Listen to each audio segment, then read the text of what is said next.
الم تروا ان اللہ سخر لکم ما فی السماوات وما فی الارض واسبغ علیکم نعمہ ظاہرۃ وباطنہ۔ اللہ تعالیٰ نے زمین اور آسمان کی چیزوں کو انسان کے لیے مسخر کر دیا، یعنی اس کے تابع فرمان بنا دیا، اس کی خدمت کے لیے اللہ نے منتخب کر دیا۔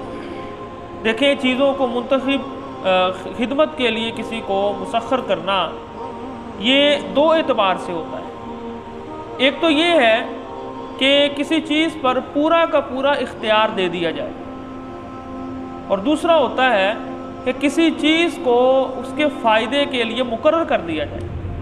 تو اللہ نے زمین اور آسمان کے اندر جو مختلف چیزیں بنائی ہیں، یہ دونوں معنی کے اعتبار سے، دونوں معنی کے اعتبار سے انسان کے تابع ہیں۔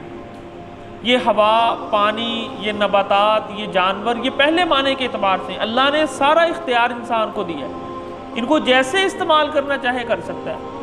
اور یہ سورج، چاند، ستارے، یہ اللہ نے انسان کی خدمت کے لیے بنائے۔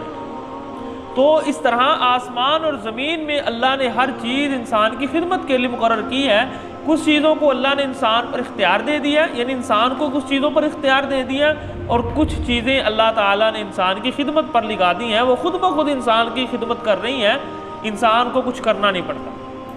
تو اللہ تعالیٰ فرما رہے ہیں وَأَسْبَغَ عَلَيْكُمْ نِعَمَهُ ظَاهِرَةً وَبَاطِنًا، اللہ نے تمہارے اوپر اپنی ظاہری اور باطنی نعمتوں کو مکمل کیا۔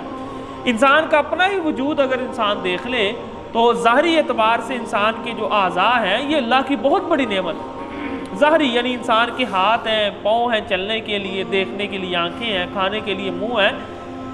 اور باطنی اعتبار سے آپ دیکھیں، انسان جب کوئی چیز کھاتا ہے تو کس طرح اندر مشینری کام کرتی ہے، اور اگر کوئی ایسی چیز انسان نے کھا لی جس کے اندر کوئی مٹی ہے، کوئی جراثیم ہے، تو اندر بھی اللہ تعالیٰ نے ایسی چیزیں رکھی جو اس کا مقابلہ کرتی ہیں۔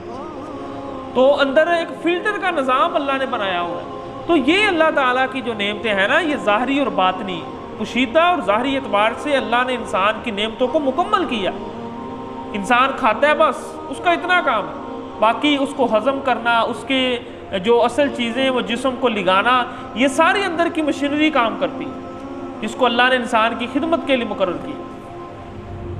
وَمِنَ النَّاسِ مَن يُجَادِلُ فِي اللَّهِ بِغَيْرِ عِلْمٍ وَلَا هُدًى وَلَا كِتَابٍ مُنِيرٍ۔ اللہ فرما رہے ہیں ہم نے اتنا کچھ انسان کے لیے کیا، انسان کیا کرتا ہے، ہمارے ہی معاملے میں جھگڑتا ہے کہ اللہ کا کوئی شریک ہے، اللہ نے یہ نہیں کیا، اللہ نے وہ نہیں کیا، یہ فلانے نے کیا، اور اس سے جہالت بڑی یہ ہے کہ اس کے پاس کسی قسم کی کوئی دلیل نہیں ہے، کوئی ہدایت نہیں ہے، کوئی کتاب موجود نہیں ہے کہ جس سے یہ دیکھ کر دلیل دے سکے کہ یہ سب کچھ اللہ نے نہیں کیا۔ تو اللہ فرما رہے ہیں کہ میں نے اتنا کچھ کیا ہے، اور انسان دیکھ لے میرے بارے میں جھگڑتا ہے اور بغیر کسی دلیل کے جھگڑتا ہے۔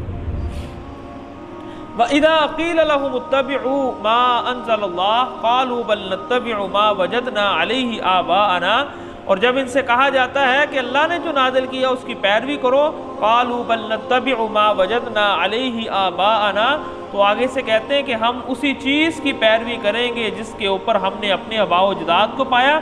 اولو کان الشیطان یدعوہم الی عذاب السعیر، اللہ فرما رہے ہیں آباء و اجداد اگرچہ آپ کو آگ کی طرف لے کر جائیں تو چلے جاؤ گے۔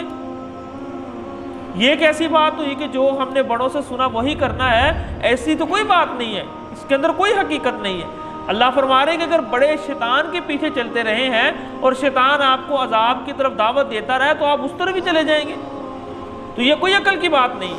وَمَن يُسْلِمْ وَجْهَهُ إِلَى اللَّهِ وَهُوَ مُحْسِنٌ فَقَدِ اسْتَمْسَكَ بِالْعُرْوَةِ الْوُثْقَىٰ، کامیاب انسان وہ ہے جو اپنے چہرے کو اللہ رب العالمین کے لیے فرما بردار کر دے، وَهُوَ مُحْسِنٌ، اور پھر اپنی زندگی کو وہ نیکیوں کے اندر گزارے۔ فَقَدِ اسْتَمْسَكَ بِالْعُرْوَةِ الْوُثْقَىٰ، تو اس نے ایک مضبوط کڑے کو پکڑ لیا ہے جو اس کا ساتھ نہیں چھوڑے گا۔ وَإِلَى اللَّهِ عَاقِبَةُ الْأُمُورِ، اور تمام معاملات کا انجام اللہ کی طرف لوٹنا ہے۔ وَمَن كَفَرَ فَلَا يَحْزُنْكَ كُفْرُهُ، اللہ کے رسول کو اللہ فرما رہے ہیں کہ اگر یہ لوگ کفر کرتے ہیں، ایمان قبول نہیں کرتے، تو ان کا کفر آپ کو غمگین نہ کرے، آپ نے ان کے کفر سے غمزدہ نہیں ہونا۔ الینا مرجعہم، انہوں نے ہماری طرف لوٹنا ہے۔ فننبئہم بما عملوا، اللہ ان کو ان کے اعمال کی خبر دیں گے۔ ان اللہ علیم بذات الصدور، اللہ سینوں کے رازوں کو بھی جانتے ہیں۔ نمتعہم قلیلا، اب بات یہ ہے کہ اگر اتنے اتنے بڑے گناہ کر رہے ہیں تو اللہ ان کو پکڑتے کیوں نہیں ہے؟ اللہ فرما رہے نمتعہم قلیلا، ہم ان کو دنیا کے اندر فائدے دیتے ہیں، تھوڑے سے معمولی سے فائدے ہیں ہماری نظروں میں یہ۔ اس کے بعد ثم نضطرہم الی عذاب غلیظ، پھر ایک دن آئے گا کہ اللہ ان کو سخت ترین عذاب کی طرف مجبور کر دے گا۔